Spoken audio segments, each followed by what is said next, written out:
Kalau menurut kalian bangsa dan ras yang paling unggul di muka bumi adalah Amerika? Bukan. Rusia? Bukan juga. Jerman? Inggris? Prancis? Juga bukan. Cina? Apalagi? Bukan guys. Menurut ahli DNA dari Oxford University, Stephen Oppenheimer, pada acara bedah bukunya berjudul Eden in the East, Surga di Timur, bahwa induk peradaban manusia modern bukan berasal dari Mesir, bukan dari Mediterania, dan tidak juga dari Mesopotamia, bukan pula dari Barat apalagi Cina, tetapi peradaban manusia modern justru dari Indonesia. Iya guys, bangsa ini merupakan pewaris tunggal kejayaan bangsa-bangsa besar di masa lalu. Dan agaknya, Profesor Aricio Santos dari Brasil pun selaras dengan teori Oppenheimer. Dalam buku Atlantis The Lost Continent Finally Found, ia menyatakan bahwa titik Atlantis itu ada di Sundaland. Jadi guys, kita tidak pantas bersikap kerdil dengan memelihara sindrom inferior akut alias rasa minder terhadap bangsa luar. Kenapa? Karena nenek moyang kita dulu adalah bangsa yang unggul. Nenek moyang bangsa-bangsa. Jelas ya guys? Lantas, kenapa ada sejarawan menyebut bahwa nenek moyang kita itu tidak beradab, bodoh, penyembah berhala? Itu faktor penjajahan atau kolonisasi guys, yakni pembodohan, pengaburan, dan pembengkokan sejarah oleh kaum penjajah. Menurut Juri Lina dalam buku Architect of Deception, Secret of Freemasonry, ada 3 cara melemahkan dan menjajah suatu negeri. Pertama, kaburkan sejarahnya. Kedua, hancurkan bukti-bukti sejarah bangsa itu hingga tidak bisa lagi diteliti dan dibuktikan kebenarannya. 3, putuskan hubungan mereka dengan para leluhur dengan mengatakan bahwa leluhur itu bodoh dan primitif.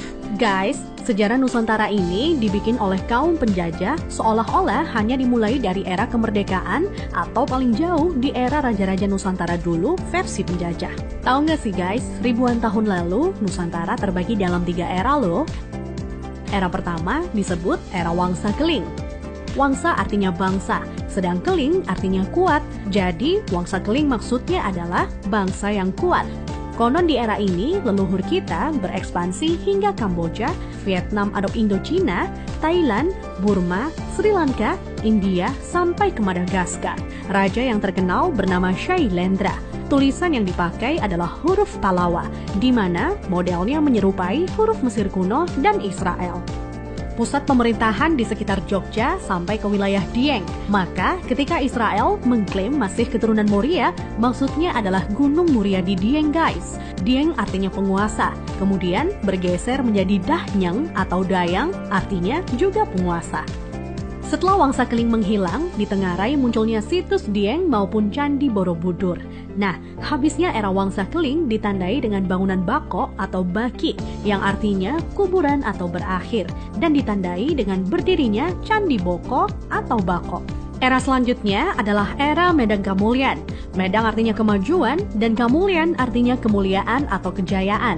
Bahwa Medang Kamulyan zaman kemajuan terutama bidang keagamaan. Agama lebih dititik beratkan dalam sistem pendidikan terpadu mulai dari lingkup kecil hingga besar. Rajanya yang terkenal adalah Ratu Boko.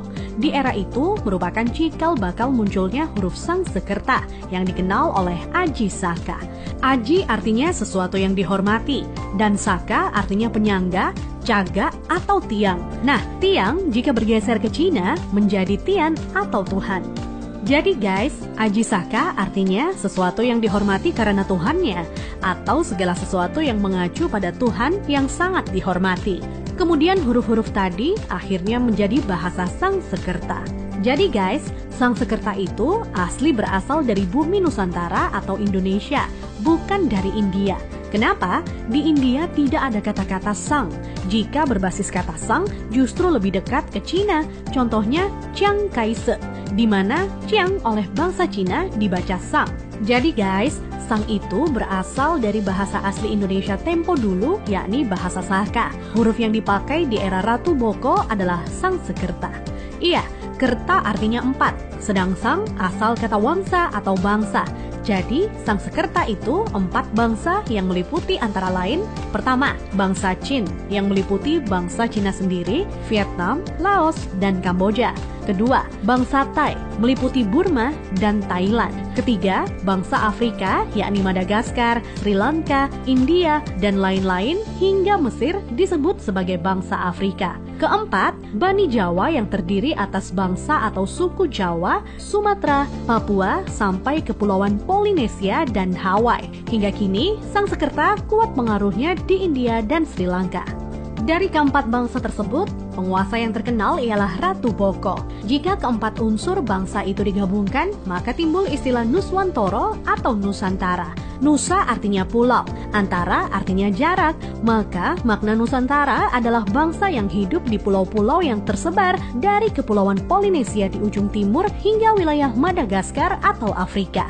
Selanjutnya dari era Medan Kamulyan berganti ke era Kahuripan. Kahuripan artinya kehidupan. Raja yang terkenal adalah Hayam Wuruk atau Brawijaya III yang terkenal dengan sebutan Jumadil Kubro sebagaimana makamnya di Troloyo, Trowulan, Mojokerto. Maksud kata Jumadil adalah Jum'ah atau Jumat yang artinya berkumpul atau bersatu dan Kubro artinya besar. Jadi Jumadil Kubro maknanya adalah berkumpulnya sesuatu yang besar atau istilah Sangsekerta disebut Sumpah Palapa. Melalui Sumpah Palapa, Hayam Wuruk berhasrat membangun kembali Nusantara sebagaimana dulu pernah gemilang di era Medan Kamulyan. Ia ingin menyatukan Nusantara yang telah tercerai-berai menjadi beberapa kerajaan atau wilayah kecil-kecil.